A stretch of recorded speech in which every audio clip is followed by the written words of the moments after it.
the agenda. Okay. Okay, let me get paper real quick.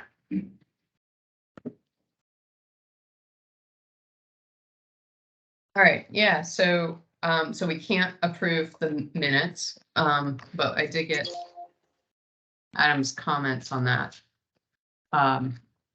So we'll make those corrections. And then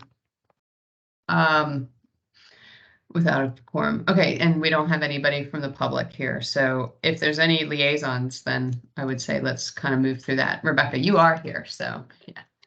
Yeah, so I'm going to do all mine at one time, if that's okay. Yep. So the CTE hasn't started. So I did follow up last week or the week before, and I said, hey, just don't think I've missed anything, and they just said it hasn't started yet. Okay. So they were going to reach out to Chris Martini to find out when that was going to kick off. But like I said, so far nothing's scheduled for the CTE evaluation committee.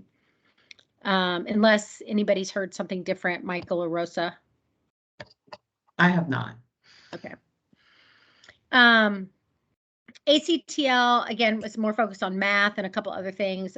Bethany, as most people may know, was elected to school board. So that's going to be a transition this next ACTL meeting. Jenny Rizzo is going to be the new ACTL chair as Bethany rolls on to the school board in January. And then for ASAC, special education, there actually is kind of some interesting, there's been ASAC and special education has a big focus on inclusion. Mm-hmm. And so some of that is obviously, it's a lot staffing related, planning factor related, mm-hmm. In order to, again, start, having the right supports in the right classrooms and things like that. But from a facilities perspective, I think there is some overlap there. One, what spaces do we have not only for inclusion, but also there's been a lot of comments about when there is the need for pull-out support, right? There's really not a lot of spaces that are being considered for appropriate use. A lot of times when there are kids who need, students who need to be pulled out for anything, they're in closets, under stairwells. There's just not consideration being given to some of these unique spaces. And also when you think of now like more mental health concerns, like there's not a lot of quiet places in our school buildings, a lot are overcrowded. So where does a student, and even with support, where can they go, to have sort of a timeout, a break, a quiet room, if you will, sort of thing. So I do think there's a lot of potential to collaborate with some of the special education focus and priorities that we're having this year. So I don't know exactly where that might go or not, but I did want to kind of just mention that. Mm-hmm. Yeah, so I think when it was related to planning factors, and, that was kind of a big, a push, and that was, within, mm-hmm. What was approved through the budget and stuff. One of my comments had been, exactly that. Like usually when you hear planning factors, it definitely impacts the budget because it's like, okay, teachers. But on the facility side, it impacts spaces because, mm-hmm. there's, so that's just kind of like, just from pure staffing, like how many rooms are needed, but right. Some of the things you mentioned are even more like more program based, or, like what do you need? What kinds of spaces do you need? It's not right, just, exactly. So I don't know, would you think that like having like a joint meeting or kind of like a breakout, like a subcommittee or something where, some of our group joins some of your group or their group or something, or how would you, yeah, what would you see? I definitely think that understanding the needs for our special education students and some of the programs, like there's programs like Interlude, which have very specific space, needs, MIPA, autism support programs, for the hearing impaired. I mean, there are definitely very specific spaces sometimes that are needed that I don't know. It's back to my CTE, right? Sometimes universal design doesn't fit everybody, and so just like when you talk about CTE, automotive is very specific to automotive. Sometimes there are special education spaces that need to be purpose built or purpose available to our kids who have learning differences or, even functional life skills, right? We're really running out of room to support our kids who have like functional life skill issues, or needs. And certainly the low hanging fruit was the issues that we saw at Fleet with not, basically, accessible spaces. We had a child who was, mobility limited, who couldn't get to his classroom, right? Because they didn't actually, make Fleet fully accessible. So, I mean, there's some basic things, but I do think there are some more, there are needs some of our students have that probably aren't necessarily well known to, like, an architect or a, so I don't know. I mean, I absolutely know that ASAC would be, and SEPTA would be thrilled, right, to have a conversation with facilities about how to craft that.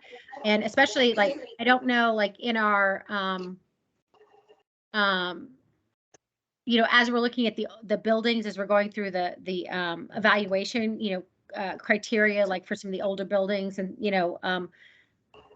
have we included enough inclusion kind of concepts and accessibility concepts into that? I don't know, right? But any of the above, we could certainly arrange. Yeah.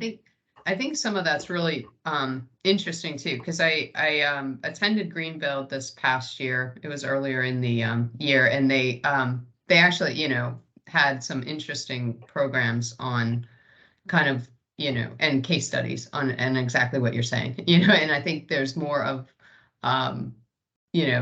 projects that are, for special needs, for different, I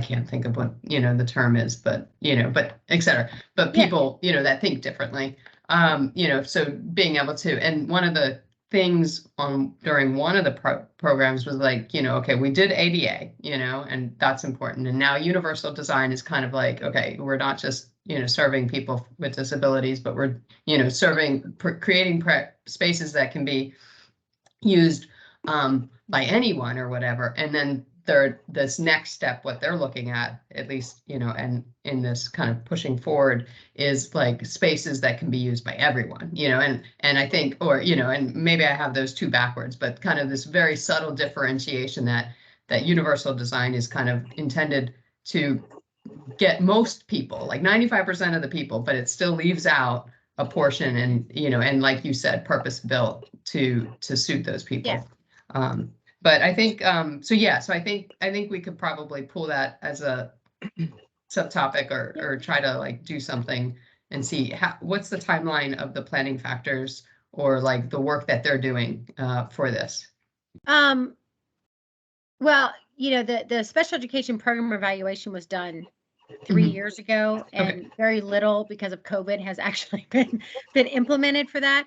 So I know there is hope that we will see some movement in this budget, based on the school board's budget direction, that there's flexibility there. We obviously we don't know, but inclusion in general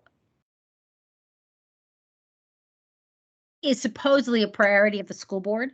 So if we move toward that, is like a systemic, mindset change from pre-K all the way through our 22-year-olds that we serve. And that there's a lot of change that have to happen, for that to take place. So this is a multi-year, probably evolution.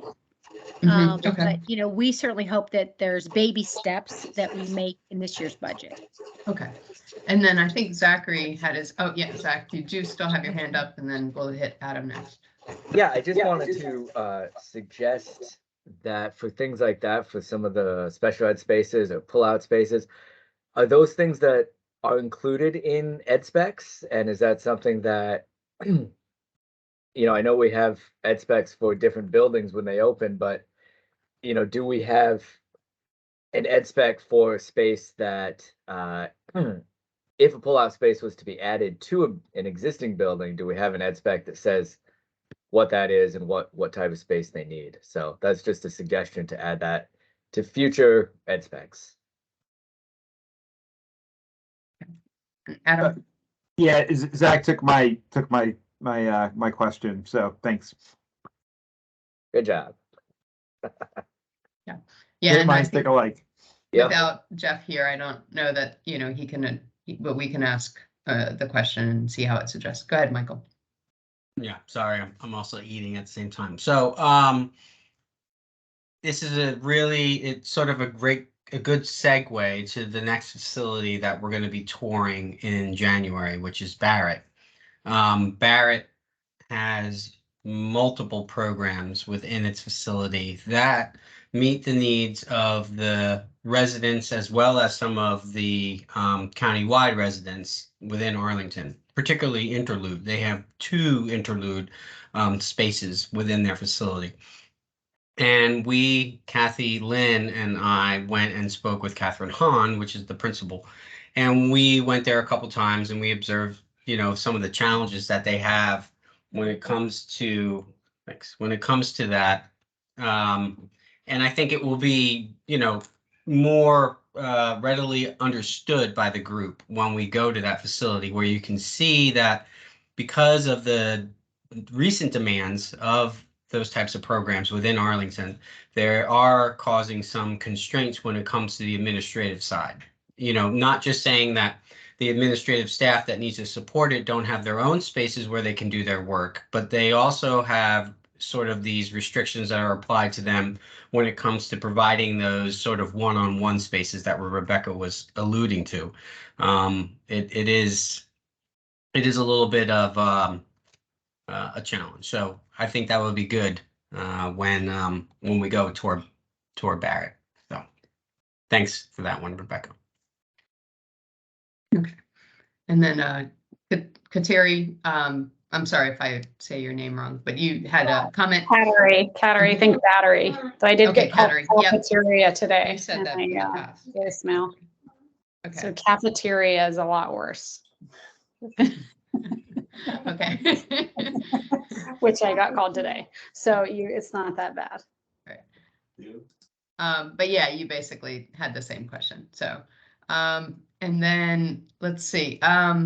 Okay, so let's move on to the next more liaisons. I think Cynthia and Zach, you both maybe are here to potentially represent BAC and JPAC or discuss that.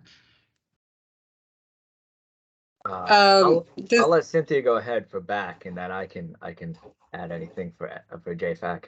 Okay. Great. So they haven't met since our last meeting. They're going to meet this Wednesday, so I have nothing to report. Okay. And that was for BAC. Right. Okay. So anything Zach, for JPAC? Or well, Zach said he would do that report. okay. Yes, I did attend the JFAC meeting. I believe there were a few other county folks there as well, or APS people. And basically that meeting was very similar to what Lois and Ileana presented for us to look at the AFSAP table of contents and for any brainstorming ideas for swing space. I was having some computer problems, so I was kind of in and out. I didn't really hear much of the comments, but I did see that was the presentation. And if I could do one other update, I did attend the first MCMM meeting with facility staff, and we went through the first meeting was kind of just a description of different projects on the list. So we got an explanation of those. And then all the committee members, we need to get our ranking of projects back to facility staff by Wednesday this week. So I listen to those. And then I'll start working on the rankings. Okay. Did you want to share any of those with us, or do you, just, I don't know. I don't have anything prepared to share. Okay. I don't know if I guess I would defer to Michael or APS staff if that's a list I can share or not. I would say that the list itself is still in its draft mode. Okay. We still have to go through and prioritize it. That list is developed with assistance from the trades, the Mhm. individuals that go into all the facilities, as well as the principals that we have from the different grade levels. So an ES, an MS, and an HS principal. So it is quite specific to certain needs, because once you get on there, then, there tends to be a little more cheerleading for your own community. But I would say that Jim Meikle, who is in charge of maintenance services, does a very fair job of spreading that sort of prioritization of list among the schools. So I would say that stay tuned, and we will be we'll have something more definitive to share to the group, I would imagine, and if not January, then the meeting after that. And secondly, in regards to the JPAC meeting, I will share that we did discuss in that meeting the long range plan to renovate existing Arlington Public Schools. And in that discussion, we did talk about the consultant, which I believe is hired, but unfortunately DNC is not here to answer that. And they are tasked as part of their contract to present to our community members. And I mentioned that to the group. So I'm not sure if we will have a joint meeting with the FAC and JFAC, or if it will be an individual meeting for both of the different committees, in order to sort of give them an update as to where they are with the long range plan, where they what their recommendations are for it, because it's going to be broken up into two separate phases. One is just establishing what we have as the guidelines, and then the next phase would be the implementation of that. And they're working through the establishment of the guidelines that we as FAC presented. So, okay.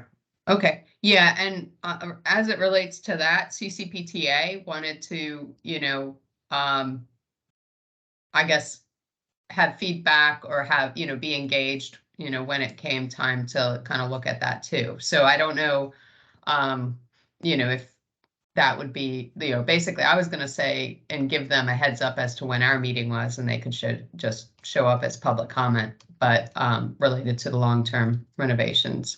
But so I guess then my question to you then, Rosa, since you've had that sort of dialect with them, is it beneficial to have the consultant go, well, to all these different committees, or would it be more advantageous to have them present and then they all come to an FAC meeting? I don't know. I mean, we can talk about that offline. yeah. Also, I wanted to say one last thing about what Rebecca brought up with ASAC and maybe even ACTL, just to give them a heads up on that meeting that we do have at Barrett, in case anyone wanted to attend that from that community. That could, add a little additional support, because I know Catherine Hahn will definitely be pointing out some of those shortfalls. Okay. Okay, and then, yeah, Cynthia, did you have anything to add to the JFAC conversation? No, it was as reported. Thank Yep. you for the. Okay, and then Kateri had the comment that she had also kind of agreed to, potentially, I think in general, when we looked at who might represent FAC at JFAC, we had it as we'll just, take turns or just, represent. So her question, I don't know if you want to read it or ask, but do we need, are you and Zachary, like tag teaming in terms of Cynthia and Zachary, you're tag teaming, or how do we know who's attending when and what the next meeting My is? understanding was that Zach, I'm sorry, was primary, and I Okay. was backup if he couldn't attend. I happened to listen in on this because there was an agenda item, in addition to the wonderful fact stuff that I wanted to hear what they had to say. Okay. But so Zach is, is that your understanding? I understood that you were primary and I was backup when you couldn't make things. Yeah, that sounds good to me. That sounds good to me. I was just looking to see when the next meeting was for JPAC, but yeah, I'll be primary and I'll let the group know if I can't make it. Okay. And if everybody's okay with that, then yeah, we'll just stick with that. So just let us know so that if there are meetings you can't make, that someone has a chance to attend in your absence. I think I covered all of that list, at least in terms of who is here. But if anybody else has a liaison report, feel free to speak up now, but otherwise we'll move on. The agenda's back up. Okay. Yep. So I think everybody else is kind of is absent for the other ones. So yeah, so let's move on to number 4, discussing the AFSAP, essentially the table of contents and the potential renaming of the report plan. I don't know. I don't have a good idea of how to do this other than to maybe, open up the table of contents and then, kind of, talk through it. And if anybody has comments and is ready to present, that would be good. Otherwise, I do have a handful of comments from, but I'd rather not go first. So, did anybody want to start or?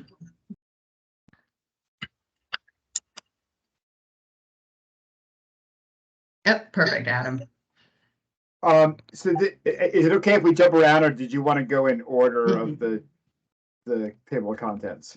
I think we can jump around, but. Okay. So I had a question about number 9. Recurring questions about facilities. Is this kind of an FAQ type of thing, or why are these particular questions listed there as example questions? And what is the purpose of this section? Hey, thank you. I can answer that. So when the recurring questions, we get a lot of questions either by the school board or staff members or through Engage, asking about our facilities. And so what we're seeing is that sometimes we get the same question over and over. So we want to be able to capture those questions, the ones that we keep getting, and then being able to answer them through the AFSAP. So that's the purpose. Like, instead of us having to say, oh yeah, we already answered that, be like, you know what, the AFSAP is a good place that you can find all those questions that have been going on over and over again. So it's just a place that we're going to have. So it's what I thought. It's a FAQ, frequently asked questions. Yeah. Okay. Would that FAQ make more sense as an appendix, or does it need to be part of the document? Sure, that's a recommendation that the team can make.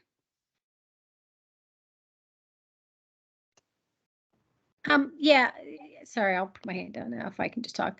And I don't, an FAQ seems odd in this document. I mean, again, just my opinion.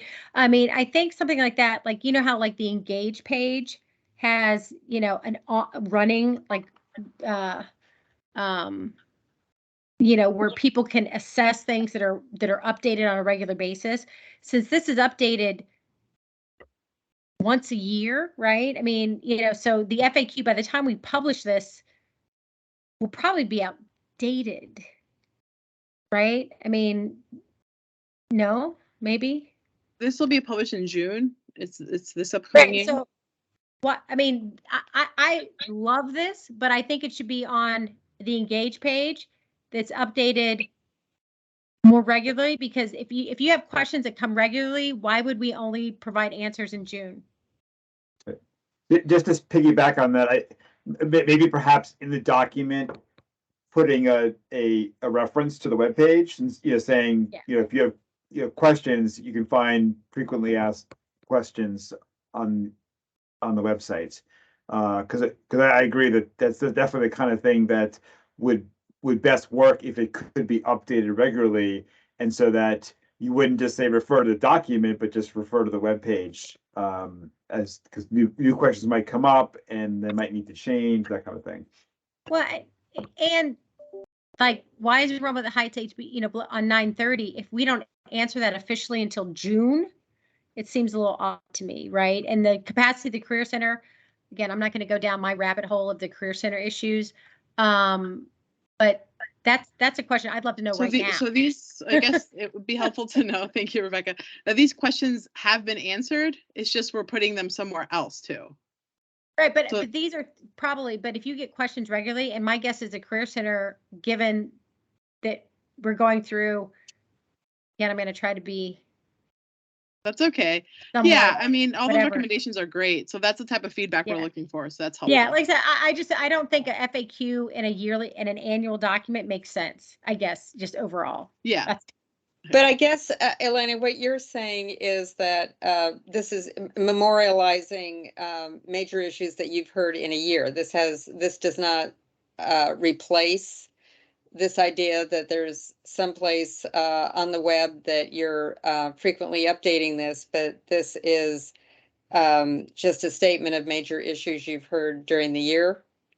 Exactly. Yeah. Or like So the that previous, would be, it's like historical, not. Yeah, Where so it'd are be they a good updated now? idea to try it and, to capture, to have some historical kind of major things you've been brought to your attention. Is there an FAQ like now somewhere that people can reference? Well, it's, I mean, a lot of that information is in the About Us stats. So you can go to the stats and you can get a lot of that information. It depends on the question, because it's all over, some of the things are really specific to school, and then other things are more well, like when big budget picture, like season, boundaries.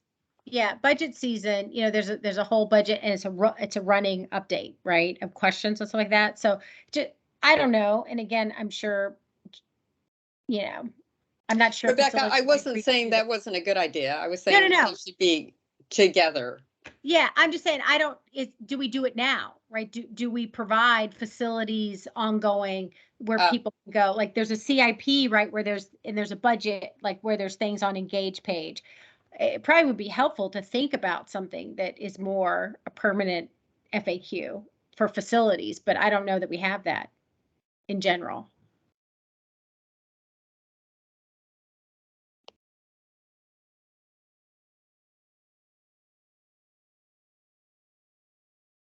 But your point would be that this would not house that, Rebecca, like if there was a general FAC.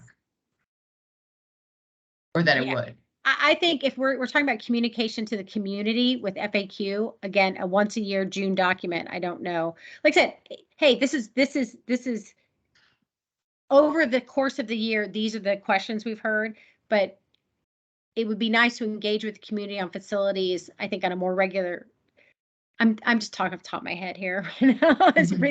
But we engage with the community on a lot of issues on a regular basis, on an ongoing basis on the Engage page. Facilities is one of those. I don't know that we engage with the community as often as maybe we should. Like enrollment is a people don't understand it, and a couple of those questions are around enrollment as an example. So it just might be something that APS as a whole, and that's probably community engagement, not not this team. So before I talk about that a little bit, Cafeteria, you're up. Oh, thanks. Sorry, I was changing subjects. So if you want to finish on that subject. Yeah, thanks. Yeah. And hey, David, thanks for joining us. Yeah, I would say that the way that community engagement is set up with APS, it all goes through Engage. It's all set up through that sort of FAQ format, right? Where we get questions. If they're repeated questions, typically what happens is they are crafted responses that are provided online. Specific ones for facilities, we do not have our own FAQ page. All Engage materials are hosted on that one page. So it could be anything from, like athletics to instruction to after school to facilities. But, to Rebecca's point, yes, I don't know if we've ever entertained, having just a facilities oriented FAQ. But, if that's something that, this group sees as a benefit to residents, then I think it would be a suggestion that would be, well received. So I would just say make the recommendation if that's what you guys want. That way we have, you know what I mean? So that way it's like something that we're aware of that this group is sort of, asking for. And then we would have to get into sort of like specifics as to how that would be presented to the residents, because typically it's all housed on that one page and it's like within a bunch of various topics. So I think we would need to be a little crafty in how we would be able to share that information in order for people to, get to it. I personally think that's the main problem with a lot of the community engagement is it's you have buried within, a lot of information that might fall under one category or might fall under one subject. So it's hard to get specifics out. So, okay, sorry, you're up now. I was curious on section, I guess it's 4.2, the capacity and utilization, based on the conversation we were just having on special education spaces. It maybe, I don't really see it anywhere in here, and it might be worth including that in, especially if it's going to affect any sort of, population changes at schools. Can you repeat that one again, please? Like, what's absent? So remember the conversation we were just having about kind of the utilization at schools, like for special education, like the breakout rooms and stuff like that. And it doesn't, I thought that it might be useful to include something. I don't know if it would be in because a lot of this, there's obviously talk about enrollment here, but you maybe just, I'm trying to figure out where it would fit in, but something that at least to show that we realize that there might be a gap in the space available for these uses and the facilities. Yeah, it might pop up a number of places. I mean, I feel like it should be addressed because it's an important part of it, but it could pop up in 7.5 with room use guidelines to the principal, things, like don't use a closet. Or, just the ed specs in general, I think pops up later at 7.7, so making sure that it's covered somewhere within the AFSAP discussing the inclusion and special needs. Yeah, so Adam has his hand up, but before Adam goes, I just want to say that, this struggle that was raised by Rebecca it's a programmatic utilization in a sense, right? Because of the fact that one school has so many different programs in there. They have, I can't remember, I think Ileana would be better served telling me how many programs. I know they have at least 7 separate types of programs in that facility. Yep. So, I mean, it's not a capacity in the sense that the building itself can't house the residents, right? The community, but it's a program demand that is placed on the facility because of the support spaces needed, OTPT, because of the isolation, because of the one-on-ones that are required. It does do a number on, staff's ability to provide those ideal instructional spaces. So I agree with what everyone's saying, and to have that as a suggestion, I think is a good approach. Like, you know, program, right? How does program impact the capacity? Okay. Adam. Yeah, I was just going to suggest, since we now have a quorum, that we take a quick detour and go back to the minutes and approve them, so that in case anybody has to leave, we'll That's have those approved. Yeah, I think that's okay. If everybody's okay with that, then do we have, I guess, a motion to accept the meeting with Adam's comment that he was not here last year? I'd make Last a month? motion that we accept the minutes. I do have one edit, which is Okay. that we have in the meeting notes that I was going to be one of the JPAC reps, which I'm Mhm. fine not being, but then we need to change the notes. Okay. Are you getting that, Michael, or? I was just writing it down on a separate document. So change notes to reflect Cafeteria, Not being JFAC. not being JPAC, and then Adam Not not attending. attending. We had you attending that meeting, Adam. Oh. Yeah, thanks for the credit. I guess I made an impression when I wasn't even there. Yeah, I don't know. Maybe we were talking about fields and I thought of you. All right, so yeah, I have that in there now, and I will make those changes. And Yeah, Rebecca, did you have a comment on the meeting minutes, or that's back No. to Sam? Okay, Yeah, okay, just yeah, okay. Yeah, so a motion then to accept the meeting minutes with those two changes. And do we have a motion? I'm making the motion as Okay. amended. A second? Second. Okay, all in favor? In favor?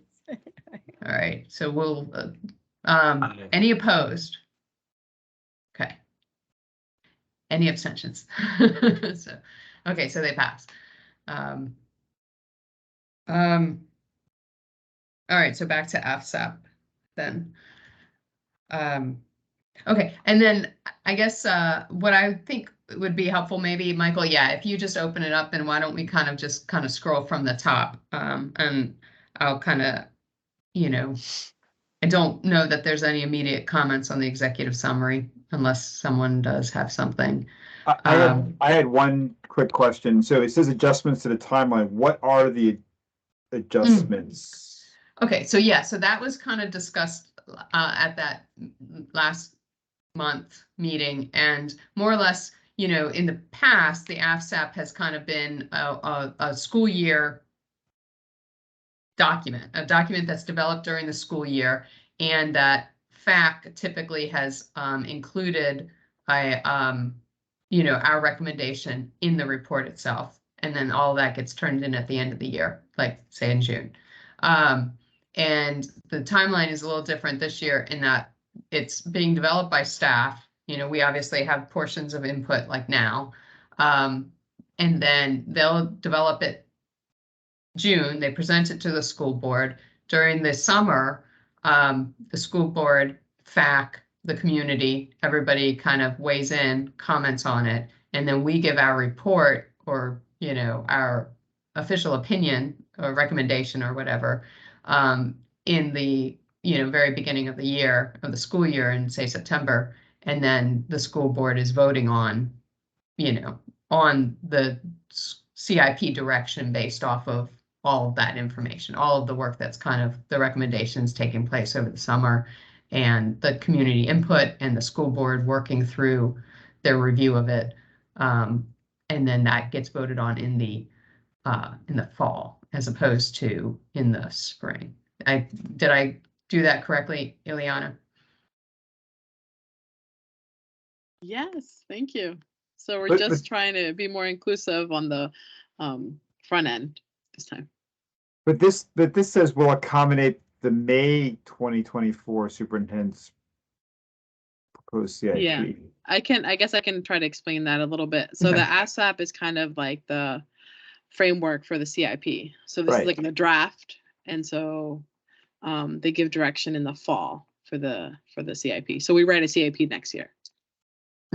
Right. So the point being there is that in the fall, the school board basically takes the recommendations of the AFSAP or whatever else they choose to do, and they say, superintendent, now go and develop the CIP, and the CIP will be done by this May 2024 proposed CIP. So it's like CIP direction in the fall of next year, and then the actual CIP process, the development of the CIP is taking place next year for.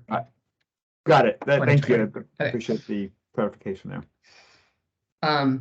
Okay. Anything, okay, yeah, I would say any other comments on 2 or 3? No, 2 was crossed out, 3. Yeah, and I guess I think understanding how it's gonna kind of play into JPAC. I know that I think that's still important. And Mary Cadera from the school board was reaching out to both JPAC and us about how they're kind of trying to continue to see both FAC and JPAC, the schools aligning with the county processes and stuff. So I don't know if this is kind of hitting on that. Yeah, and on this, do we know when the county's going to make a final decision on this, missing middle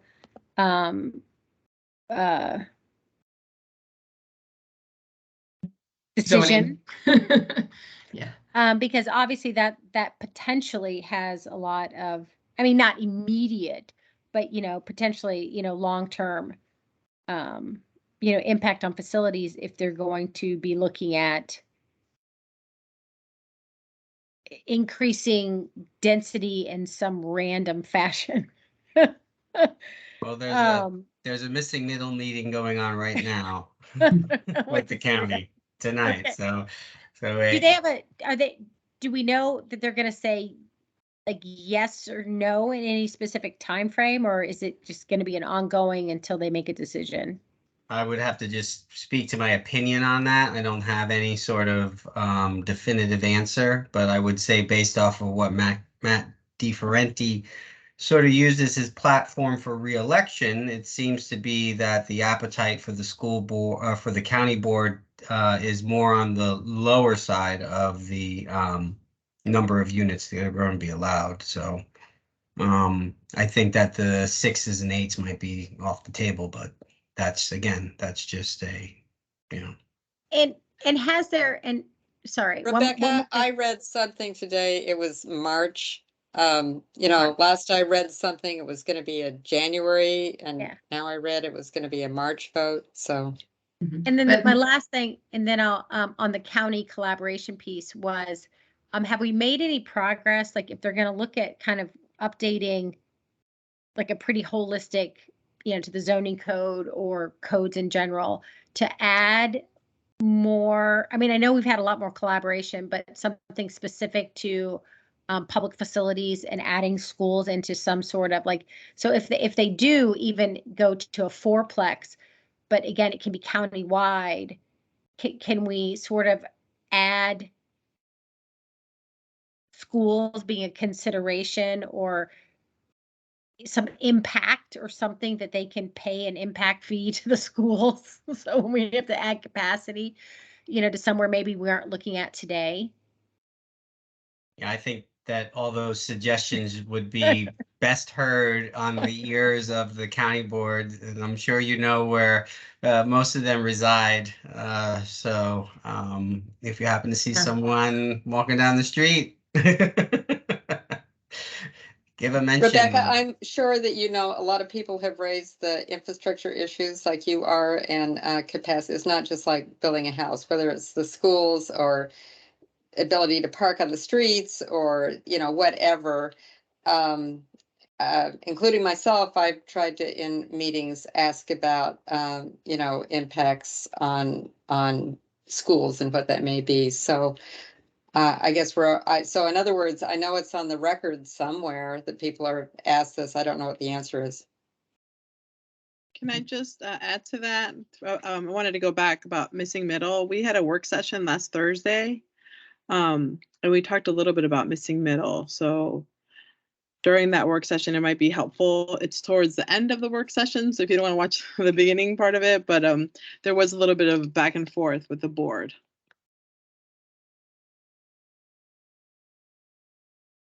I did have a comment that I wanted to make on that section 3 of Okay. the document for 3.3 collaboration.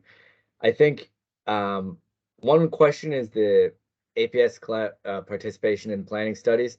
Are those? I think those are all planning studies that are either current or have happened in the past.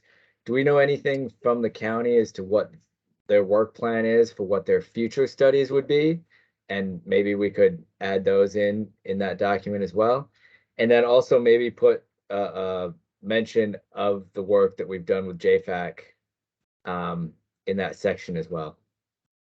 Yeah, I think they, oh, yeah, okay. And I feel like I either saw that later or I was thinking that was part of this too, like our current, like kind of here's what we've been doing.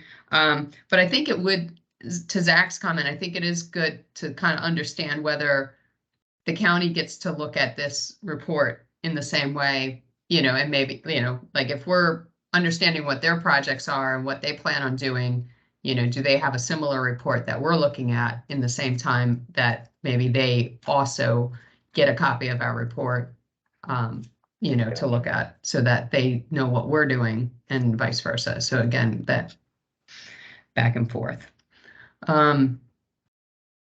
Okay.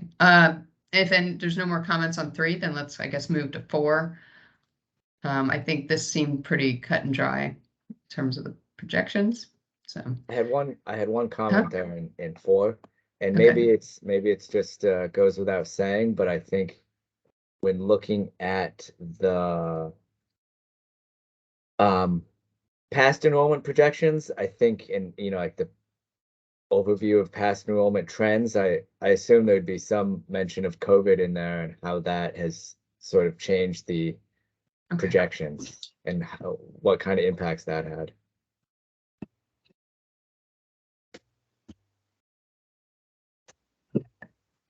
All right, moving on.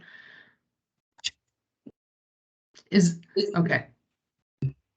Anybody on what is on the screen now? 4.1, 4.2, 4.3. I got a 4.4. Okay, 4.4. Just if there's anything in 4.4, 4.4.2, if there's anything about any projections of future needs for relocatables. And then I kind of have a sort of a comment about 4.4 and then 4.9. Okay. I guess I'm kind of looking at both of those sections as strategies for addressing enrollment growth. So I don't know if any of those policies could be included in the strategies for addressing growth. You've got the policies that looks at boundaries and options and transfers, but then the 4.4 looking at relocatables or internal modifications or anything like that are more of a physical way to address the capacity needs.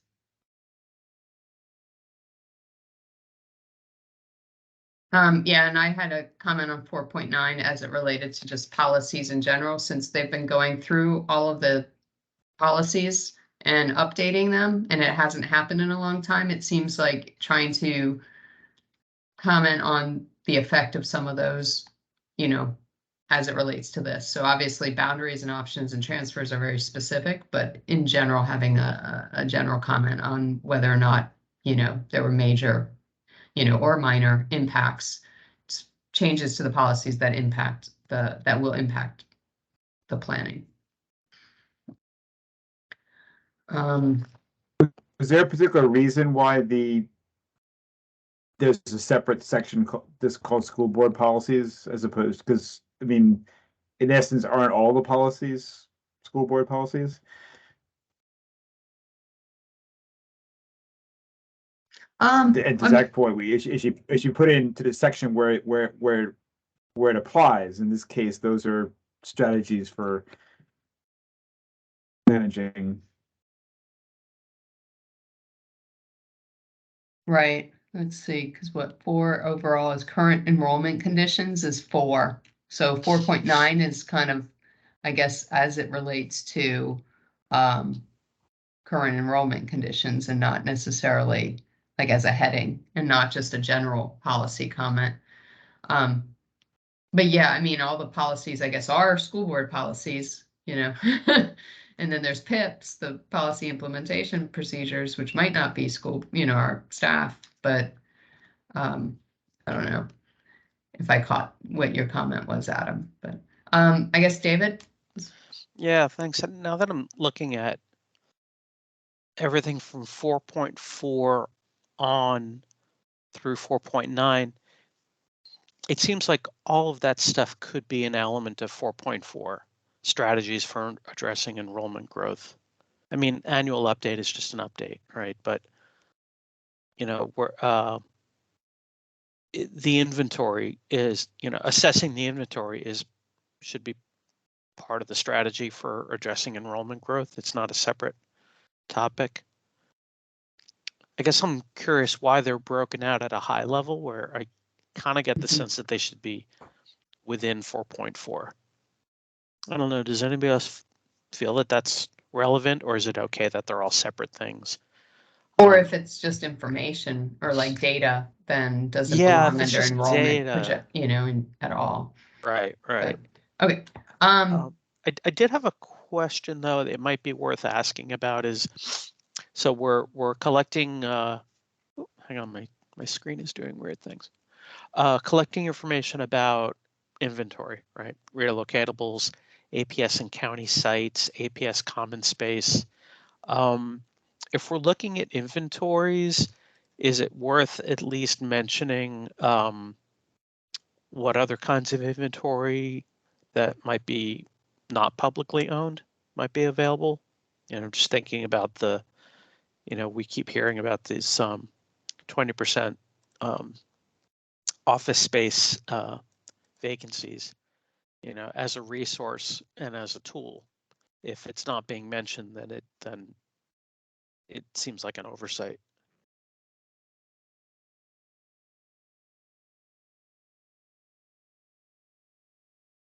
Okay. Rebecca, you had your hand up next. Yeah, again, just probably to echo, but I didn't think about that. But what David just said, like, again, example, Arlington Community High School, right? That's being worked out with Amazon, right? Private space. That wasn't a public space. So I think that's a very good point. So,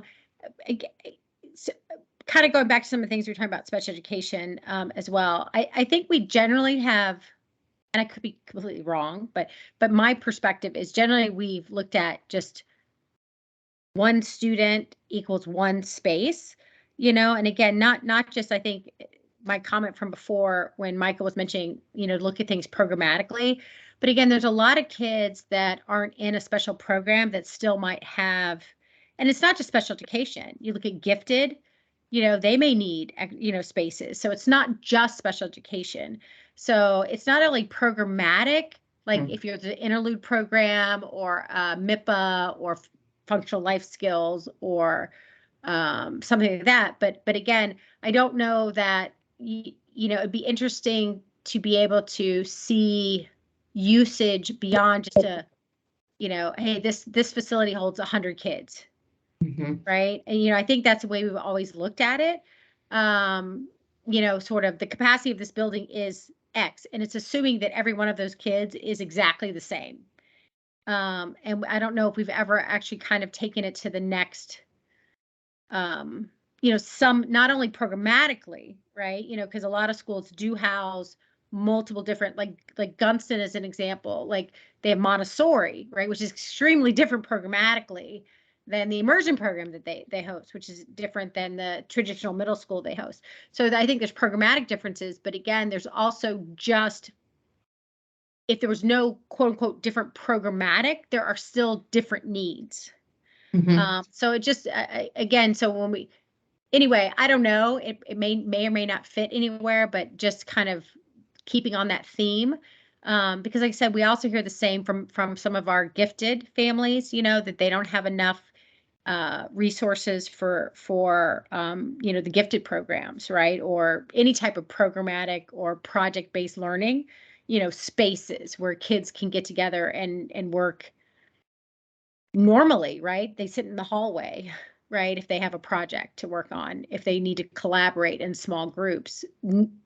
Again, not normal kids, right? Just normal kids don't have collaboration space. So I don't know where that might fit, but just a thought. Yeah, and that goes, one of the comments I had received also from Mary, was related to extended day. And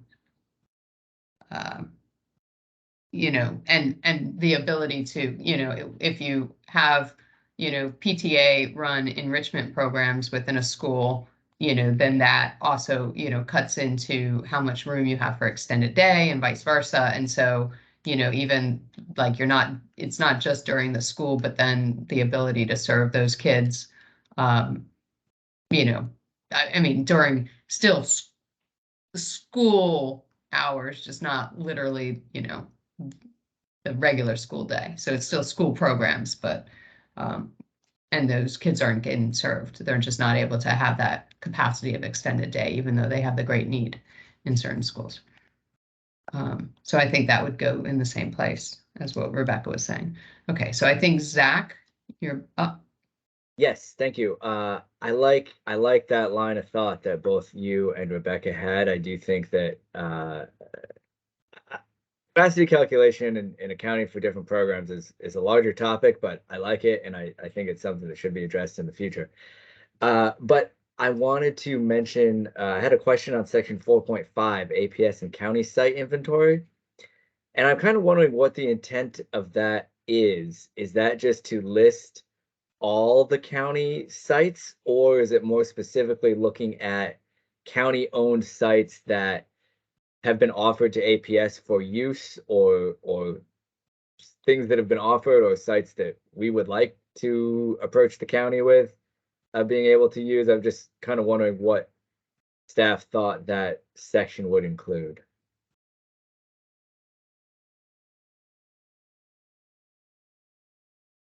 Ileana, do you want to address that? Yeah, that one is just a list. It was in the 2019 one too, so we would just continue that. Okay.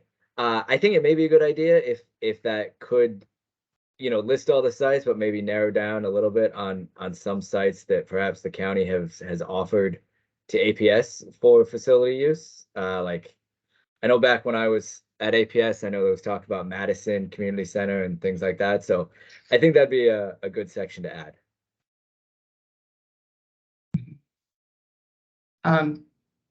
Cafeteria? So back to that we were talking about kind of the different, I don't know what to call it, utilization for, like you were talking about the extended day or enrichment. So would that be something like when we talk about APS common space inventory, would that fit into there? Is that what we were referencing?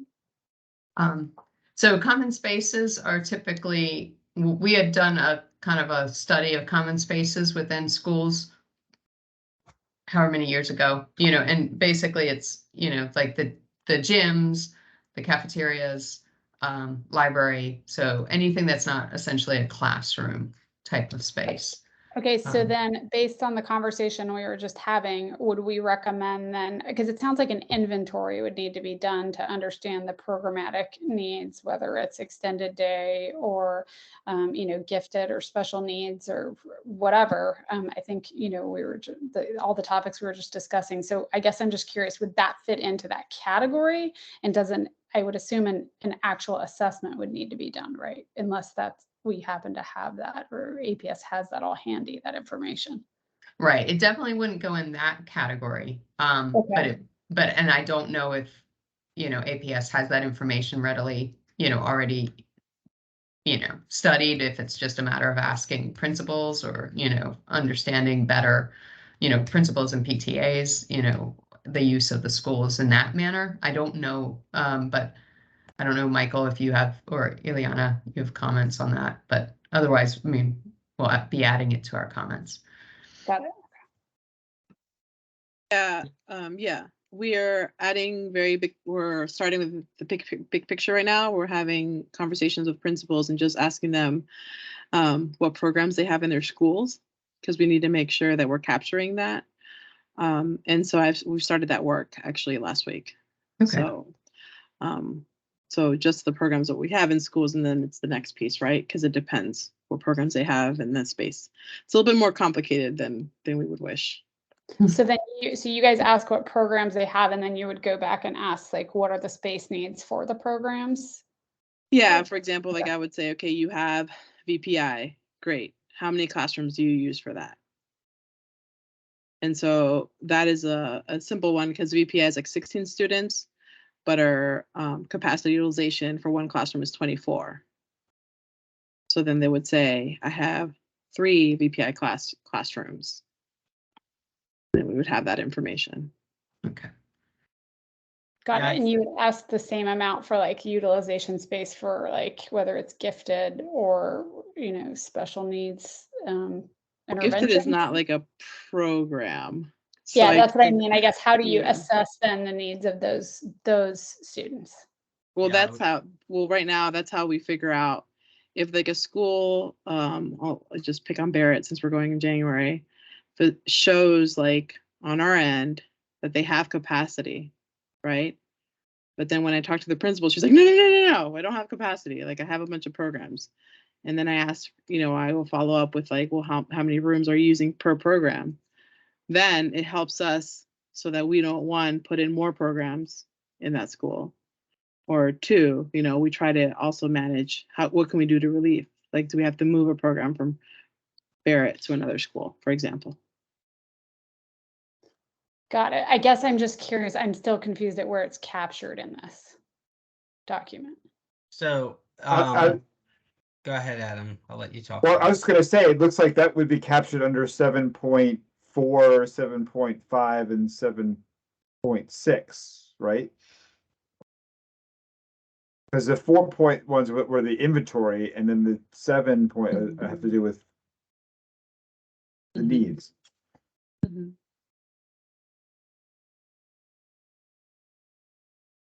Yeah, I was thinking 7.5, 7.4.1, which is under 7.5. But it also, you know, or it sits on its own, you know, and becomes its own important thing. But Michael, you want to go? I just wanted to say, like, it's important for the group to understand that capacity is based on, the best way to think of capacity is based on students that are in a room for almost the whole day. So like a gifted program, that doesn't count towards capacity. That's a support space, because those students, they would transition in between those rooms, whether it be, you know, gifted, whether it be, you know, some sort of special, whether it be an exemplary, whether it be, you know, a TV production. There's all sorts of different programs that exist within APS that aren't capacity generating, because those students don't house that space throughout the whole day. Now, special education self-contained, right? Those students, they are in those rooms all day, right? And they're pulled out for various reasons. So that does add to capacity. So if we just look at like a regular sort of calculation of capacity, it's primarily based on the general classroom. So in the elementary school is the easiest to sort of think about, and that would be your K through 5s, all your pre-K programs. So you have your potential VPI, you have your potential pre-K special, you have your potential pre-K Montessori, you have the MIPAs, you have the interludes. So those are all capacity because those students reside in those classrooms for an extended period of time. But the specials don't, and that's why I was saying with it being program, I think it would be advantageous to the group and maybe to the community if there was a way to identify, sort of, the slew, the inventory of, I know that would, if anyone on academics was on this conversation right now, they would just be like shaking your head no, but to actually have a list of, let's say, the potential type or the potential, inventory of programs that exist within, schools. But that's a question that I know Rebecca has asked consistently over the years. So I will go to her now because she has her hand up.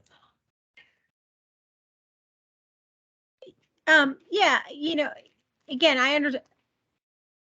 Yes, I mean, all I'm suggesting, again, I think it's Michael so eloquently put, is that I think we should suggest a broader approach or view of how we look at capacity. I think it's a little too black and white, if you will. This building holds 100 kids, right? But again, we don't necessarily look at the needs of the student in relation, right? Because 100 students don't have the same. So even if specials or even gifted, there's a lot of times there are needs for, again, regular students, right? Small group, X, Y, Z, that we just pretend don't exist in how we do capacity planning and space planning, in my opinion. And I think that's why a lot of times some of our buildings, even though if you look at it on paper, it's below capacity or at capacity or maybe slightly over, but in a typical functional school day, it feels much more crowded or much more constrained because the way that curriculum needs to be provided to different student groups requires a completely different functional layout than how we traditionally looked at it. I don't know if that makes any sense. The seat system, the seat system that we currently use to quantify our capacity is based on an assumption that one student will be sitting in that one seat for the entire time that they're in the school day, but in reality, that one student may split out and interact in different parts of the facility throughout the day. So it's almost right, like and even the way we do knowledge, right, 30 kids in a rectangle, right? 30 kids, there's 30 desks in a room, but maybe at any given time, maybe we need to have, again, different functional spaces, right? So you could have a building that holds, you have 10 rooms that hold 30 kids each, right? Great, you have a capacity of 300, but functionally, that's not how school days work. Right. Yeah, and it doesn't even, you can't even assume that, well, that's okay if this kid gets up from this seat and goes to some other seat in the room, in the building, that's okay because the kid who was in that seat is now occupying this other seat. It's almost like, the assumption is like everyone's hot bunking or something like they do in the Navy. But in reality, it's messier than that. And the spaces are not, through nobody's fault, right? It's just the spaces are not used as space efficiently as these numbers would imply. Right. Kids are not as efficient as we would like. Yeah, they're not. Education is not as sardines efficient as we would like from a space planning capacity. Right. So they're not ice cubes on an ice cube tray. Before we get to Cafeteria, I just want to make sure that the group is aware, though, that when the ed specs are developed, the support spaces, that's what we're sort of talking about, the program, right? Programmatic support spaces are a calculation with the Office of Academics for the capacity, right? So the support spaces, right? Now we're talking about the administrative spaces, the support spaces for gifted. Now, whether or not we have, as APS as a system, have a higher demand now for certain types of support spaces, certain types of programs, I think that's the underlying, I think that's really our our struggle. We're going to be facing as a system move forward to provide the instruction. So, and then Cafeteria's up. Yeah, no, that's actually, I'm glad you jumped in, because that I think is maybe my question as well. And maybe, I don't know if that would be our recommendation, right? I don't see, like, it'd be nice to understand how that support space requirement is calculated. And I was looking in the document to see if I found it. And then potentially like revalidating it, right? Is that still accurate? And then, you know, per student, yeah, like I would just be interested in understanding, is it per student? Is it per program? Like in the cases where you don't have 100% occupancy, like, oh, it's this special, it gets a 25% occupancy. I don't know, whatever it is. Yeah. How is that calculated so that it can, some of these, you know, we can right size these facilities, I guess. Yeah, and I think some of that hits 7.6 capacity calculations, 7.7 ed specs, you know, and maybe part of that is, you know, my big question was going to be when we got to that was what was going to be included in that item in the table of contents, say for ed specs. You know, are we just saying, here's what we know now, you know, because I know that each of the most recent projects that we've done in the county have kind of informed the ed specs so that they're getting better and better. And then those, of course, today's ed specs are what we're comparing all the old buildings, the existing buildings against. But are those now, based on this conversation, you know, forward thinking enough, you know, for what the future will need, especially as it relates to these support spaces, as it relates to other programs. Adam. Yeah, well, I was going to say, so are the ed specs applied to capacity of a building each year, or is it just when it's being built that we use the ed specs to do that? And that's you know, my thing is that, yeah, ed specs are great, but if we're only using them for that, you know, purpose of figuring out what the capacity of a building is going to be when it's open, that doesn't help us from year to year to accurately determine the specs. And then the other thing I wanted to add was, Rebecca, are you suggesting that we apply some kind of a factor or formula based on maybe what programs are in the school, where you would reduce the capacity calculation based on if certain programs are in there that we know require more space than what the normal, you know, whatever it is per classroom is?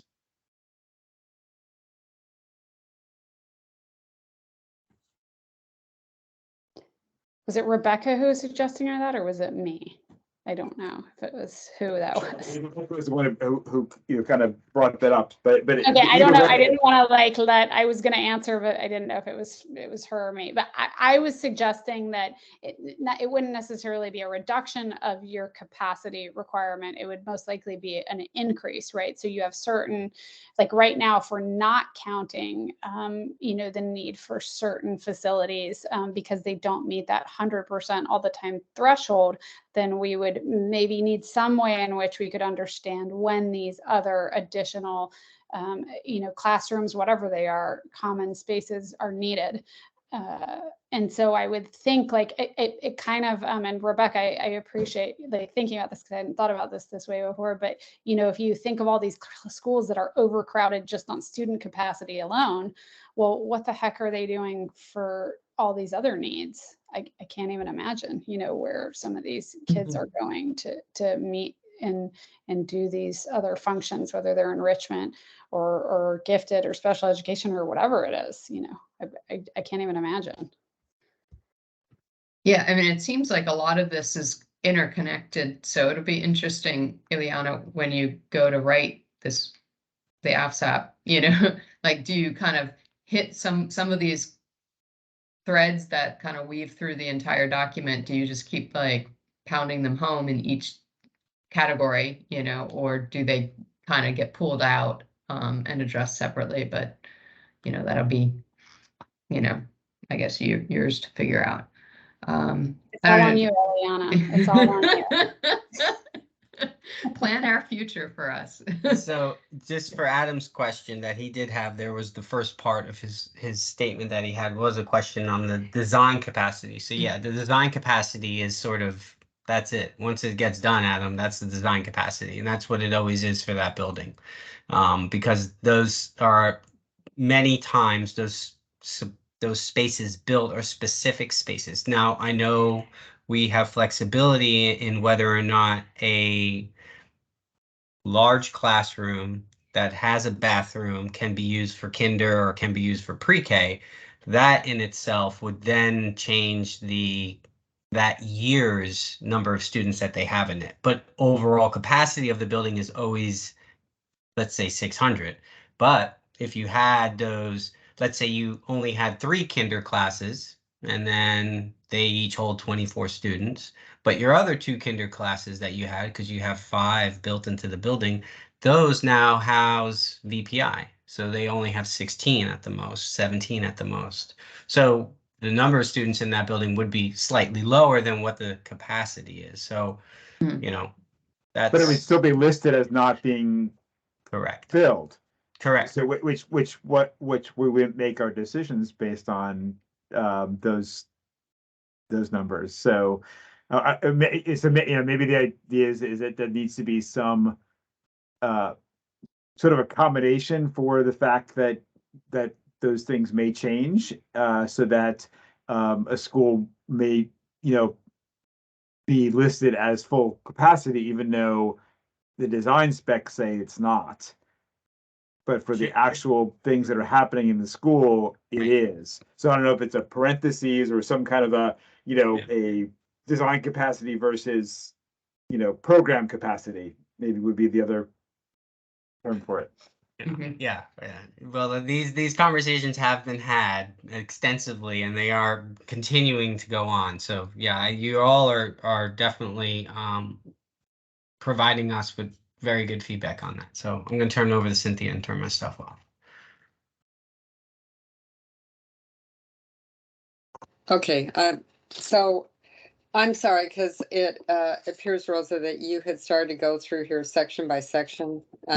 So I apologize if I want to pop back a bit just to say, I know usually when we get comments, it's concerns or whatnot. I did want to do a shout out that on your 4.1.4, you're going to publish something about wait lists. Or that's the proposal, and I just wanted to do a shout out for that. And then I had another comment, and I'm sorry, at 4.3.2, where because we're all talking about this, seat capacity thing, and maybe this comment that I have does come up maybe in waitlist things, but we spent all this time on the Career Center and this marvelous facility, and they're going to have these, as I understand it, and it certainly was when my son went there, these unique instructional spaces. So when you are counting permanent seat capacity in a school like that, are you going to, for instance, the capacity of the space that you have equipped to do barbering and hair stuff, is that might be a certain thing as opposed to just, I don't know, a regular classroom. Are you going to, when you're counting, permanent seat capacity, these charts, are you going to reflect that kind of thing? Maybe that's a lot of what everybody is saying here about space is not necessarily equivalent. Right? That's another example of that. Yes, I agree with you, Cynthia. I think it is. I think what you're saying is pretty much in line with what we've been trying to sort of tackle in the best way to present in this document. Yeah. Okay. And then well, anyway, at the very, very end, I have like some just edit things. I'll just hold my space because in case you run out of time, Yeah. that's If you not have important. like more like your editorials, I mean, the, like Yeah, just edit. wordsmithing and Yeah, et cetera, then yeah, I would say just email those yeah. to Ileana separately. Okay, yeah, so let's keep moving. I think we were, we kind of, I think we did 4. I think if we can move to 5, 6, 7, I think we kind of had jumped into 7 based on some of our talks, on 4 as well. But if anybody has any comments on 5 or 6, speak now. Otherwise, 7, if there's anything more to talk about there. And then 8. I guess 7.7, again, that was the ed spec. So it's just such a broad topic, and I think it obviously impacts planning, this entire facility planning document. But whether or not we would kind of get a lessons learned, here's where we are, here's what we've done, because the development of more standardized ed specs, even though they're unique for each building, the fact that we have, some ed specs now that these are what the buildings will get, and that we're comparing the existing buildings to, I think that will be a big topic a big, portion of this report, or I hope it would be. David? Yeah, it seems like I'm looking at 7, 8 transportation Okay. facilities that probably needs to be fleshed out a little bit more. Like it just seems kind of bare bones, and it's hard to know what needs to go in it yet. But I think it seems like our random collection of items, like let's see, Bell Study, art passes, and other transportation needs. I don't know. It just strikes me as pretty not well fleshed out yet. And is this something that we need to help you with, Ileana, or is this still in development?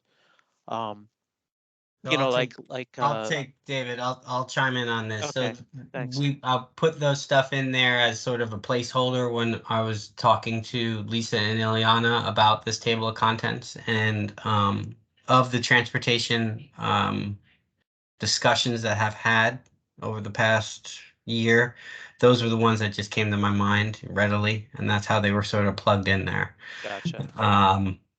Just so that everyone is aware, ACTC, if anyone's interested, will be meeting this Wednesday. So to determine what the future of that committee will be moving forward. We also just had 2. Are they like on the chopping block possibly, or Well, I mean, their not mandate going to change or something? I would say, to quote the current, which is also the past chair, Josh Folb, maybe the ACTC has already met its charge. Maybe the ACTC needs to exist as it does as a support organization or support committee for the decisions that come out of the JCTC. So I don't want to derail our conversations with this, but we can go down transportation takes up a lot of time. So Yeah, if you have any other suggestions, David, I would welcome them to be included in this, please. Okay. Well, is this going to maybe get fleshed out more as a result of discussions about the ACTC, or like, are they going to, I mean, they could probably help flesh that out more if we wanted assistance, or do we want to just do this ourselves, or? I don't think the ACTC will have quorum. They hadn't had quorum for the past 3 meetings last year. That's too bad. Yeah, and there has been poor response from our correspondence with getting people to actually join that group. So Yeah.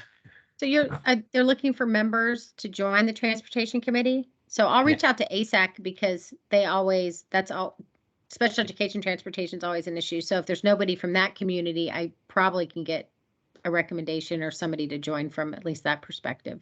Yeah, that would be great, and I do appreciate that. We did have one individual that was a bus driver that wanted to represent sort of that group, and unfortunately, we did not have enough applicants to support the ACTC in the beginning of the year. So I redirected them to actually apply for, it was either SEPTA or for ASAC, because I didn't want their volunteer efforts to go wasted. Yeah. So Maybe it's too many committees, and not enough people. Spread too thin amongst too many committees. So, all right, I'll bring that back up. All right. Yeah, I'll see what I can do to help flesh that out maybe a little. Okay. Yeah, and I think it would just be good to kind of give a recap within transportation of where we are, the things that we already know, if we're not, like that option schools require transportation, and then hitting the mass bus stops, I don't remember what that's called, but the Hub stops. hub stops. Yeah, the hubs. The Yeah. hubs. So, Mhm. and then Another thing comes to mind is there's a direct tie-in between boundaries and transportation as well. yeah, so And collaboration with the county on, intersect crossing streets and things like that. So there's some details we can fill in with here. and then swing space, and just Right. like a what will happen, how will transportation potentially be impacted by swing space decisions. Okay, my next one was on 8, so I don't know. Can I make a quick comment on Yep. 7.9? Okay. I think that land acquisition guidelines is an interesting topic. I'm glad it's included in the FSAP. I think maybe it's something that this group can discuss more in the future, but I'm glad it's in there, and I support APS acquiring land. So that's my comment. Okay, great. And then just for Michael and Ileana, there's comments from Adam in the chat related to the transportation approach to adapting to changing needs, annual planning for needs and hub stops. Yeah, okay. Michael didn't drop off. No, okay. So yeah, so my comment on 8 was regarding the budget, and it was just really what that's gonna entail. Obviously, it's was on the previous one, but is it going to be related to the impact of the budget on planning, or the impact of this planning on the budget, or just a discussion of the budget? But so I just didn't know what was going to be in there, because it's a very open-ended thing. Any other comments on 8, 9? We sort of talked about already, but I don't know if anybody had more comments on that. Otherwise, 10. I think this is obviously where we get into the meat eventually for the report. 11, and then 12, 10, I had long-term planning. Oh, yeah, so long-term priorities so number 10.7, or just in general, the long-term priorities for academic spaces. So the question here for me was how long-term, like we have our long range renovation planning, which is kind of, we know that that's pushed off, past the Montessori move, which is way down the line, et cetera. So I guess it's a question of, how long is long-term, for number 10. I mean, Rose, I think it would have to align with the CIP, but maybe planning evaluation has a longer horizon. I'm not sure. Yeah. Okay, and then 12, my next comment was on 12, but I don't know if anybody wants to talk about 11. And then 12 for me seemed like a catch-all, new. Everything that was new. And it just seems like a lot of these might go somewhere else, even though they're new. So I didn't necessarily know why 12 got separated into its own category. Especially since we just haven't really approached this report in so many years, that it seems like it would just be found, each of these things might find a home elsewhere within the report. Go ahead, Rebecca.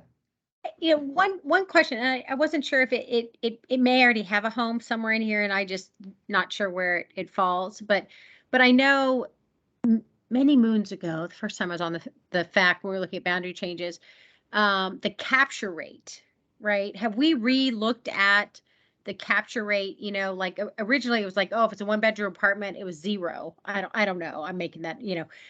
If it's a 2-bedroom apartment, we expected 1.2 students, right?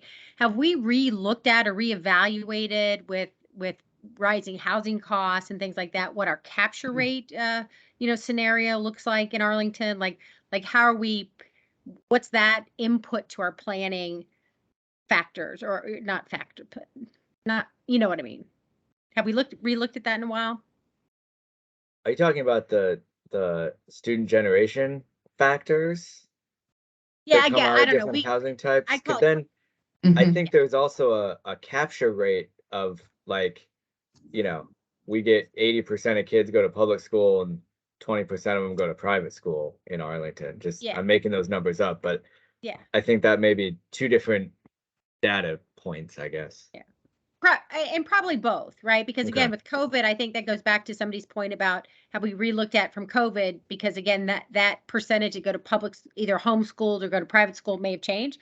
But so student generation, again, my term, capture rate, you know, again, how many students per type of housing unit? Because like I said, like, I don't know, like I said, I don't know, you know, 8 to 10 years ago, it hadn't been updated in like a forever, right? And then we were seeing a lot higher number of students in 1-bedroom and 2-bedroom apartments, right? Because people were like not moving further out to the suburbs when they had a family. They were staying and raising their family in a 2-bedroom apartment and had 2 kids or something. You know, so when was the last time we looked, or is that part of what this, are we going to be re-looking at now, again, with rising prices, with missing middle, with inflation, all these different things? Have we re-looked at, you know, what are we generating? Probably a much better word. Thank you. Per unit type, per housing type. Are those even studied locally, or is that built on from like census data? So I'll chime in, but this is in Ileana's wheelhouse. So Robert Ruiz is the principal planner that's in charge of projections. What Zach referred to, the SGF, the student generation factors, are based on the actual students and where they reside. So Rebecca, the easy way to describe this is that every year we go ahead and we get a data dump from our big, Synergy, which holds all the student information in it. Synergy gives us all the students as where they reside based on their address. We get the address points from the county, and then we align those address points. The county also gives us something called MUD data, Master Housing Unit data. And the MUD data is then overlaid with that point data, right? Because now all those students are tied to an address.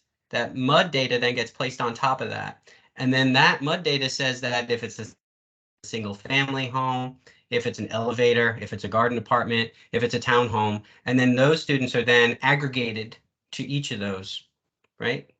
So that we would know exactly how many students we are getting from these different areas based on their housing type. So that data is updated yearly, and it's constantly being improved by the county. So to your answer, yes, that information is way more robust and way more accurate. However, when it comes to speculations for future impacts of inflation and rising housing costs, that factor is not something that's been weighed into projections. So that's because of the fact that I believe it's just no one really, that's not part of the calculations used. I mean, I guess one way to figure out if it's volatile or not is to just look at recent trends and see if they've been, more or less consistent by building type or housing type or whatever category we track, or if they've been volatile. So if they haven't been changing, I guess it's safe to say that they probably won't. It would be an interesting thing to learn. I bet a lot of us don't know. Lucky for us, January, Robert Ruiz is going to be our guest. So he is going to be presenting or talking about projections. So he definitely has. Yeah, that'll be interesting. He actually he made a presentation that's probably really helpful to watch before the January meeting, but he'll be here for like Q&A. But he's definitely works with the county, and he sees the big picture and is able to scaffold. So I think that'll be really helpful for this group. But scaffolding in this context? So like breaking down the concept of how he gets the projections for each year. Gotcha. Sorry, that's my instructional hat. Like scaffolding. I heard those key terms. All right, sorry, I'll turn my camera off, bring it back up. Okay, I had a question on, I know we skipped over 11, Mhm. but It's good. what exactly is 11? What are the school planning summaries? Is that Mm. what is that? These are they're like, how to explain, they're like a snapshot of a school and like their walk zone, their boundary, kind of just like a really quick glance of each school. They started them, well, I think 2 years ago. And so it's just a resource. So you would be able to look at any of the schools and then see all those different factors of it. Like the student population, it's just very general information in one spot. Okay. And I also had a question on 12.2, Mhm. the evaluate completed planning processes. Mm-hmm. I feel like that could be a very big section, and I guess I just don't know if that's a section that should it be a whole separate document that sort of talks about the pros and cons and good and bad of previous processes. It just seems like a lot to me to fit in one section of this much larger document. I don't know if it's something that would be better as a standalone document. Okay.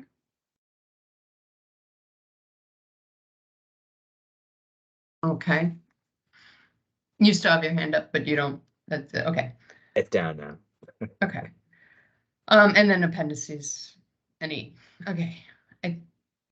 I guess, oh, go ahead, Adam. Oh, you muted. Muted. Sorry about that. Okay, yep, that's fine. So you had mentioned, Rosie, you had mentioned earlier about these new items, and 12 should be put into the appropriate categories upstairs. And I didn't hear a response to that, so I just want to make sure that makes sense to staff. Or why it is that you have it separate if you think it should be separate.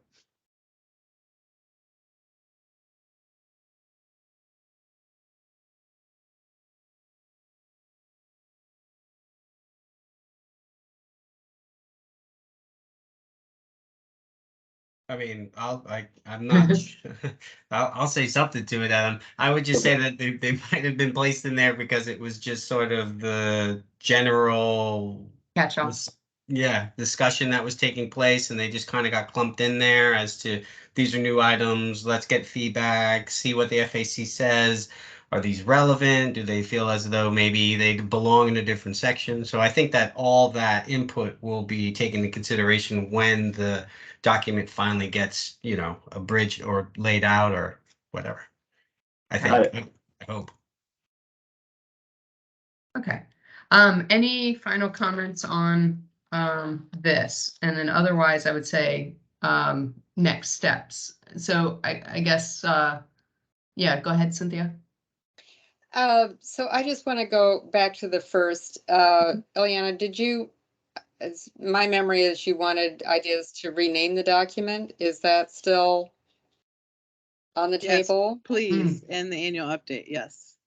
I mean, I don't know if anybody else thought about this, but, and I don't even know if this is what you're looking for, but I'm happy to throw out something and you guys can tear it apart and make it better, but because I understood before I tell you what this is, that I thought you were saying the public doesn't really understand what this is. So I don't know. I just said school enrollment forecast and facilities report. So just changing a couple of words, CFR. Anyway, I'm just saying, I don't know if that helps or doesn't, but I'm putting it out there and you all can suggest something else. Yeah,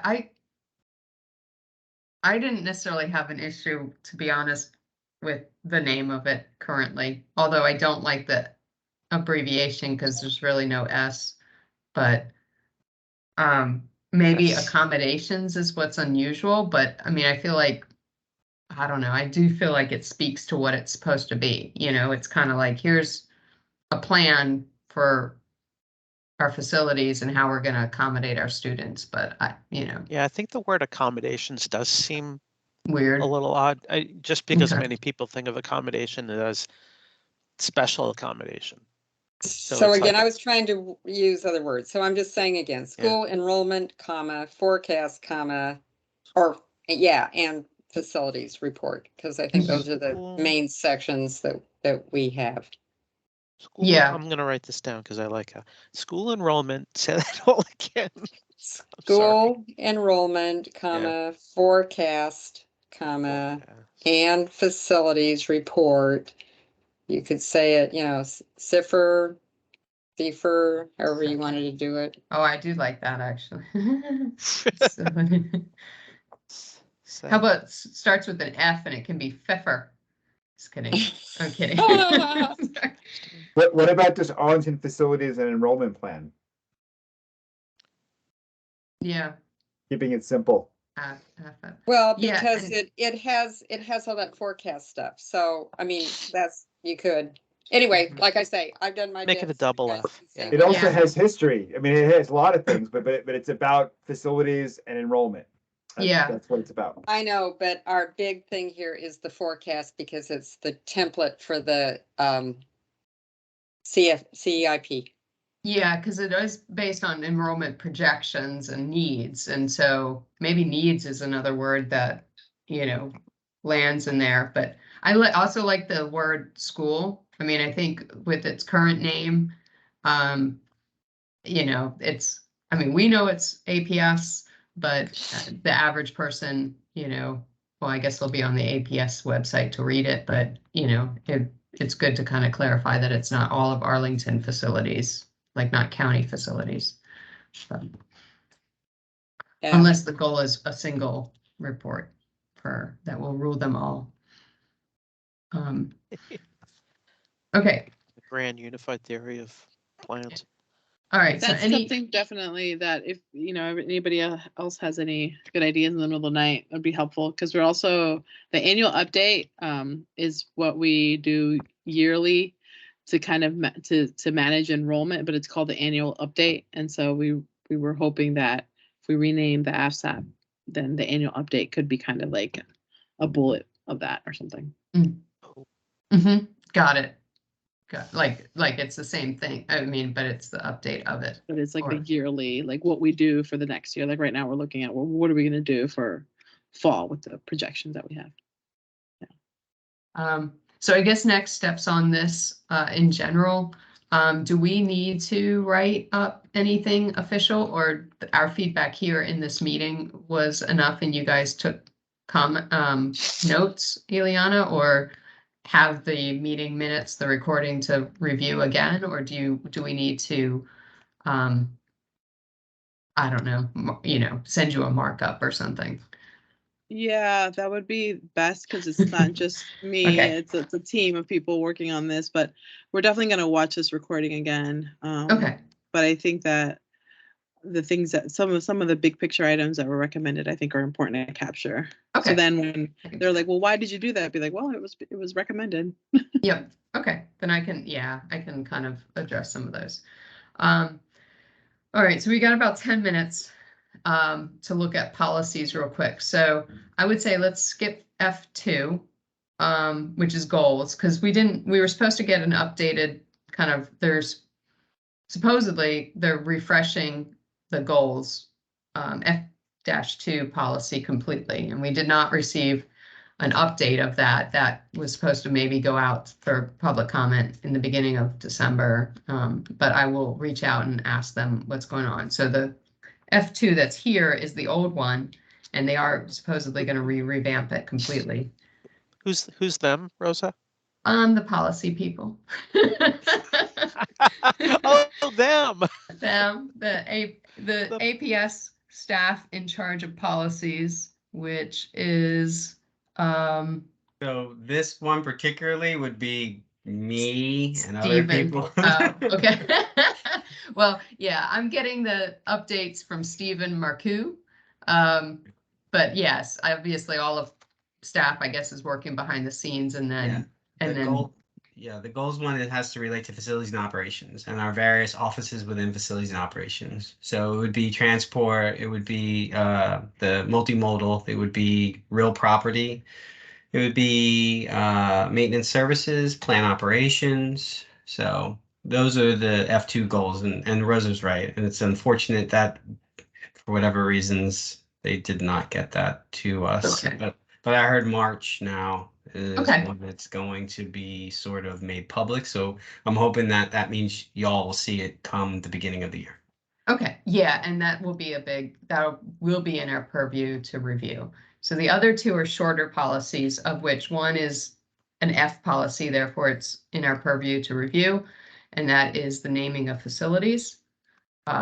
Didn't know if anybody had comments, so I just wanted to make sure that we had an official review instead of just, go look on their website and see if you got comments. But if you don't have comments, then that's fine too.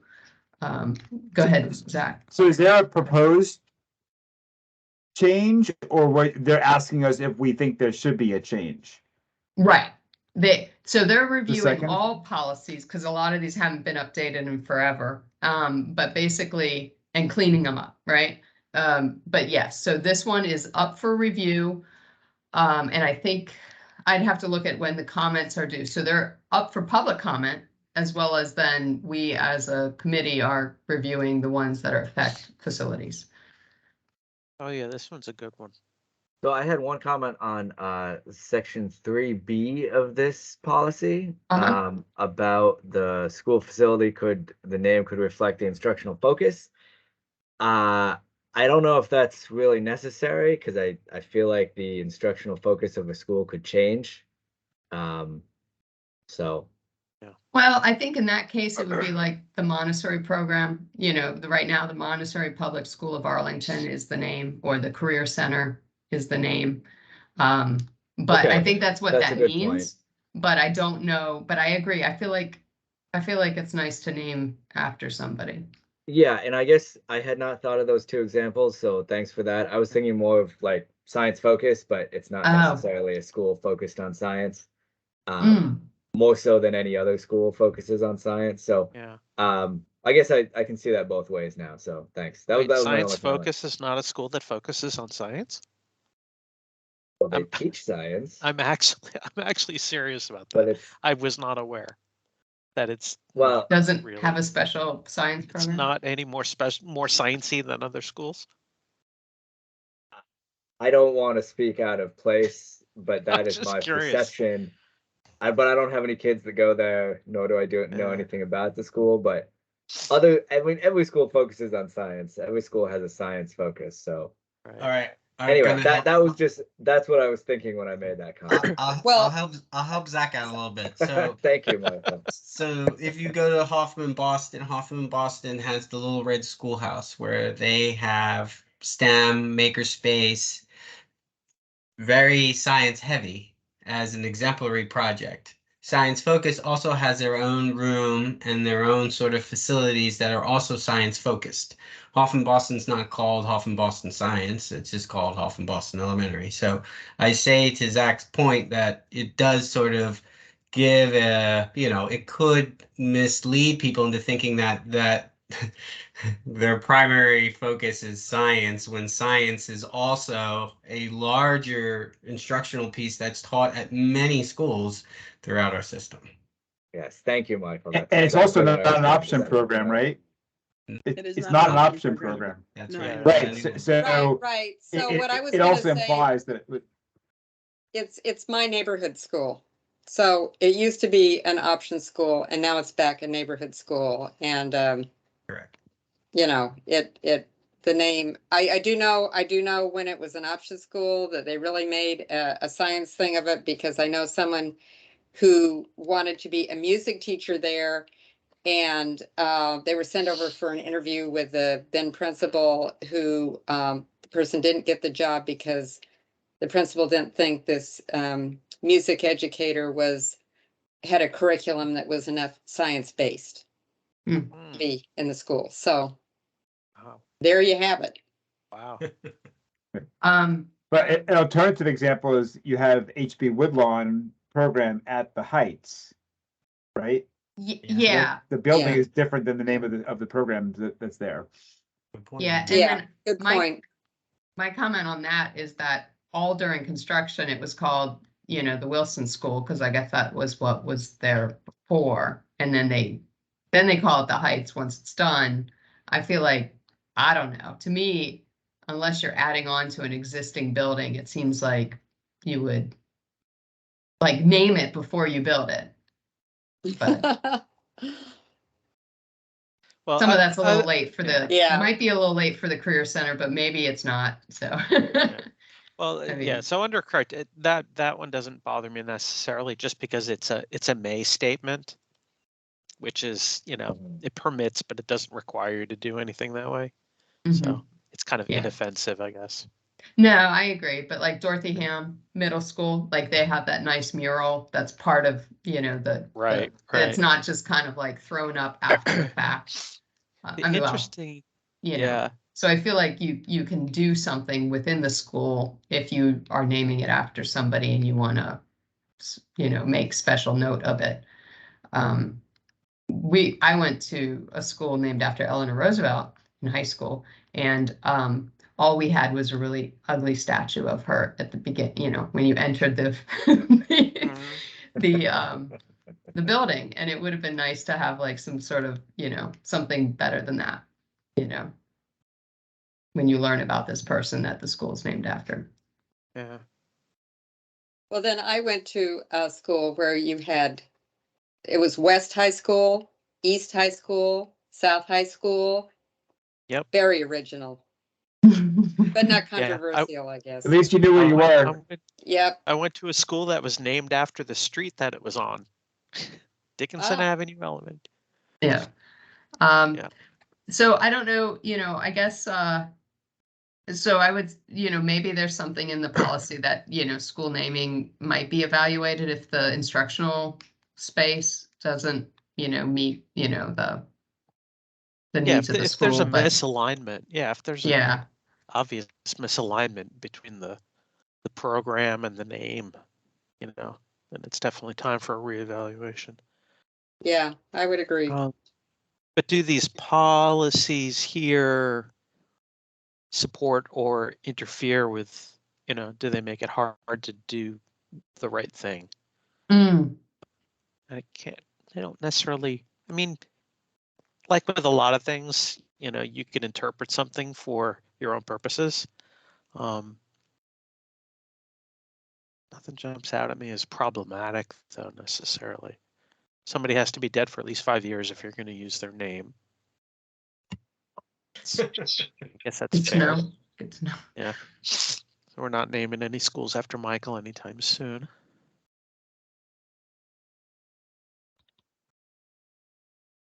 Okay. Yeah, I mean, I didn't really have issues with that one. And then the last one was just wellness. Now, this one is not an F facilities policy, but I thought it was potentially, because of all of our conversations last year and the last couple of years about, wellness. Now, most of the wellness policy focuses on nutrition and health. And it's not our purview to say that it should focus on something other than nutrition, student nutrition, but it seems like wellness to me should be It's much bigger than that. a bigger, Yeah. And so if that policy is going to be nutrition based, then that's one thing, but maybe it's within a larger policy of wellness that then impacts lots of things. Because certainly the last time the wellness policy was looked at, and I don't know if I can pull it up again on my screen. Yeah, I have it here. Is that's it? Yeah, can you go to the bottom of that, Michael? Is that where the Amended in date January. is? Actually, fairly recent, 2019. Oh, okay, well, but yeah. One thing we could, oh, go ahead, sorry. No, go ahead. I was just gonna say, but I think overall the impact of facilities and, wellness and on learning and all of that, I think all, is interconnected and should be looked at holistically Right. by APS. Yeah, I think we certainly, I don't know if we add a whole new thing, but I think we could certainly recommend that we add some kind of a statement in here about that connection and how we think it's important